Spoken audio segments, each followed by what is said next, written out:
Dans Team Quack, faites deviner des cartes secrètes à votre équipe en choisissant les bons indices. Serez-vous sur la même longueur d'onde que vos partenaires? Placez sur le plateau de jeu la tuile manche correspondante au nombre de joueurs. Et placez le jeton canard sur la case 1. Placez les cartes images face cachée à côté du plateau manche. Alignez les jetons évidence sous le plateau. Placez un jeton vie sur chaque cœur du plateau. Prenez autant de cartes Quack qu'indiqué sur la tuile manche. La partie se joue en plusieurs manches, chacune divisée en 3 phases: composition, évaluation et résolution. Chaque personne pioche une carte image et la regarde secrètement. C'est votre carte secrète. Placez-la face cachée autour du plateau. Piochez ensuite le nombre de cartes images indiquées sur la tuile manche. Gardez-les en main sans les montrer. Parmi ces cartes, choisissez celle qui aidera le mieux vos partenaires à deviner votre carte secrète. Vous pouvez en choisir aucune ou une.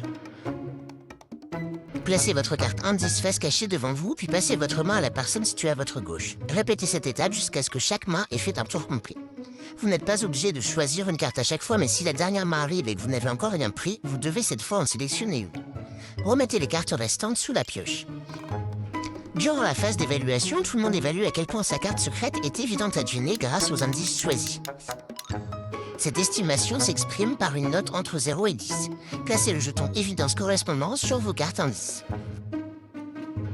La personne qui a choisi le jeton évidence le plus petit devient le premier chercheur. La personne avec le plus grand jeton devient la première cible. Le chercheur rassemble toutes les cartes secrètes posées autour du plateau. Il y ajoute autant de cartes images que le numéro de la manche en cours. Il mélange le tout et en prend connaissance. La cible retourne sa ou ses cartes indices face visible. En observant les indices et la valeur du jeton évidence, le chercheur tente de retrouver la carte secrète de la cible. Il dépose sa proposition face visible devant elle. La cible annonce si la carte proposée est bien sa carte secrète. 2 possibilités. Si c'est la bonne carte secrète, bravo. La carte secrète et les cartes indices retournent dans la boîte. S'il reste encore des cartes secrètes à deviner, le chercheur les donne à la cible. Si ce n'est pas la bonne carte secrète, dommage, vous défaussez un jeton vide. Et si c'était le dernier, la partie s'arrête ici. Si ce n'était pas le dernier, le chercheur reprend la carte secrète proposée par erreur, la replace dans le paquet et donne le tout à la cible. La cible révèle la bonne carte secrète puis range cette carte et ses indices dans la boîte. La cible devient le nouveau chercheur. La personne avec le prochain jeton évidence le plus élevé devient la nouvelle cible. Jouez jusqu'à ce que vous n'ayez plus de vie. Ou que toutes les cartes secrètes aient été révélées.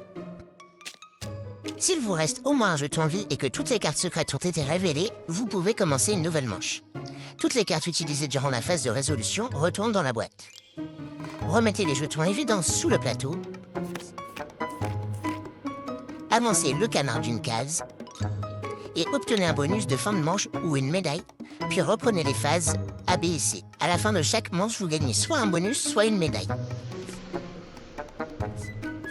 Avec une carte Quack, le chercheur peut la dépenser pour demander à la cible un indice sonore. Les cartes Quack gagnées peuvent être dépensées à tout moment par un chercheur en difficulté.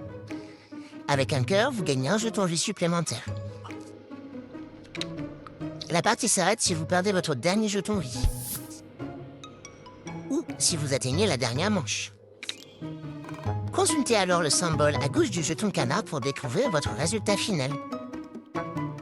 Team Quack, le jeu qui va vous en boucher un coin-coin.